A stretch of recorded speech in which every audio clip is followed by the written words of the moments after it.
Yeah, we got some pretty important news about band waves. We don't have official North America confirmation from Blizzard from this, but this is actually officially on one of the Blizzard's websites for this. So there is at least some information that we need to seriously consider today. If you guys remember this video, I talked about Updated, how to get thousands of free resonance, in which I talked about farming gems on your same Battle.net account. Like if you have a wizard and a crusader, but they're different characters on the same account, you can have like 5 on a server, basically. You can then sell your gems back to yourself on the market at a cheaper price, etc., in order to do this. And in this video, I very clearly state that be very careful, because I only have direct confirmation that it is legal for terms of service in order to do this within the same account. They very specifically avoided answering the question about whether or not I can have multiple Battle.net accounts to do this. Now, it has since been in the conversation that having multiple Battle.net accounts is not against terms of service.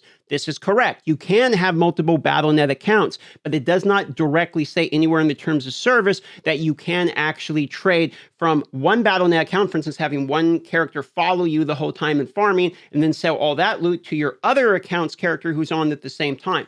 That is not something that I have 100% clarification about. And so for that reason, I suggested in that video 5 months ago, be very careful, as it is a gray area at best, and I do not have 100% confirmation to tell you it is okay. Fast forward to this day and age, we have this new Chinese patch notes for anti-alt farming and the Susan market. Going to the actual Chinese Diablo Immortal website, this is blizzard.cn, okay? It is a Blizzard official webpage. When you look at this, they're going to now break this down. Definition of abnormal trading. We will monitor the market transactions prices and evaluate the values of transactions items based on item rarity, attributes, and historical transaction prices. Transactions that obviously exceed the normal value range are abnormal transactions. At the same time, we also monitor the source of transaction from platinum coins. If the transaction platinum coins come from abnormal channels, such as platinum coins obtained directly or indirectly through illegal activities, such as creating a small account. They're saying you creating a secondary account, hacking third party, charging, etc., will also be regarded for abnormal transactions. So what we have here is an official Blizzard webpage basically saying do not do this. Now, once again, I don't have confirmation that this applies to North America. This is on the Chinese server, but it still falls within what I would say is do not do this, because let's follow down the same train of logic. Let's say that you are farming legendary gems and selling them to your main. You can argue the ethics and the gray area and whether it's against terms of service all you want, and I'm not going to debate you on that. Maybe I'm not even mad if you do it, okay? But let's say that happens. They see it as an abnormal transaction and you get banned. The proof of burden is now on you. You're going to have to go to the customer service, and you know how many complaints we see about customer service being dog in the game. So your odds in getting your account back is going to have to be that, one, they believe you that you weren't using any third party. You're going to have to prove it was your own account, and then argue that it's even okay as well. So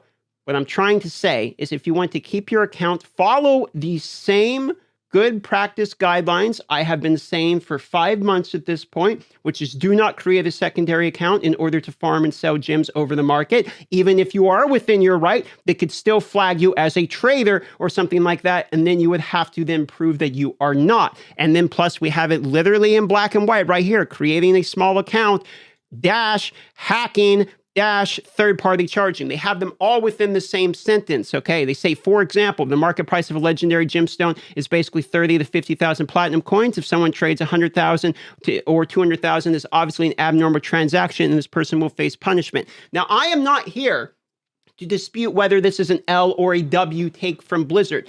I don't care about that argument. You can argue amongst yourselves in the comments. The only thing I am doing is giving you a PSA that this is something that now we are seeing, and only so far on the Chinese version of the Blizzard webpage. We know that China typically publishes this stuff first, and then they publish it later. So on the North America stuff, so if this does come from China to North America, or maybe they're separating the regions, only China gets this, I don't know. Okay, I don't know, but we have movement in terms of restrictions somewhere in the world for Diablo Immortal trading. Okay, and we know that they are actually starting to deal with this type of behavior, and I need to give you your fair warning now. Okay, so if you haven't been banned yet, maybe just take the W you have.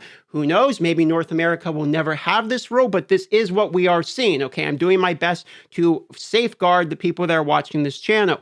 They say the scope of abnormal trading, transactions at abnormal prices, including the use of obviously higher low prices, using the trumpet to assist the trumpet to complete the in-game tasks, or assist the trumpet to superimpose platinum coins and gems in the game. I think by trumpet they mean just like the in-game chat, such as creating large number of trumpets or repeating a single series of gameplay to obtain platinum coins or gems, and then obtain the platinum coins or transfer gems to other character, aka farming with another account, putting it into the other character. Just be very careful of this. Trading behaviors that disrupt disrupt the normal trading order in the game in any way. And they say the way they're going to do with this, the studio will create a large number of characters, collect gems in the game, accumulate platinum, and then use abnormal transactions to transfer gems or platinum coins to achieve profit. This is they saying they're trying to safeguard against these measures. There's effectively, I know this is hard to understand, but basically by the studio, what they're basically saying is that there are entire companies out there that are farming the game for profit. And so that is why they are starting to deal with this. You could be caught under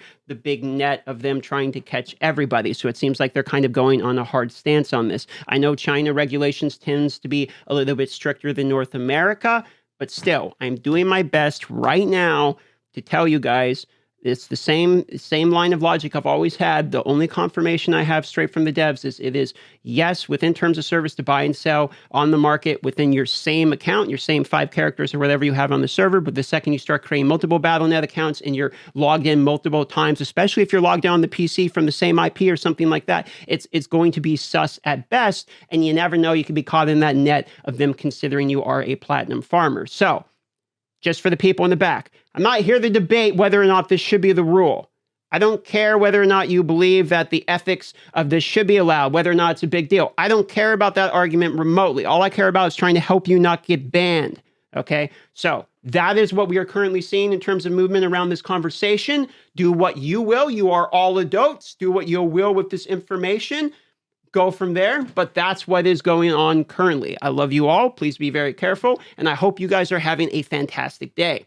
I do want to highlight at the end here, however, that this is a somewhat self-created problem by the devs as they systematically made all farming easier during the last several updates. This is a somewhat W take, in my opinion. They created the follow option. They made the dungeon difficulty scale between players, meaning newer players and newer accounts can now farm together. They effectively increased the marketable gems as well. So they more or less made a social economy in which it makes sense to kind of do this kind of behavior. We've seen this type of behavior exhibited multiple times by multiple people, and I'm not against the people that have been doing it, as there is no clear rules, or whatnot. So it has been kind of a gray area since then, but it looks like it's starting to roll out. And I think this guy made a good point that effectively bounties being done with parties, the increase in tradable gems, the things like the follow, etc., have all made the game easier to do this with. So if you have been doing this, I understand why you've been doing it. It is easy to do, and the game is very expensive. It is very pay to win. It is very hard to farm gems, and I understand and I agree with all those points. Okay, just fair warning where fair warning is due.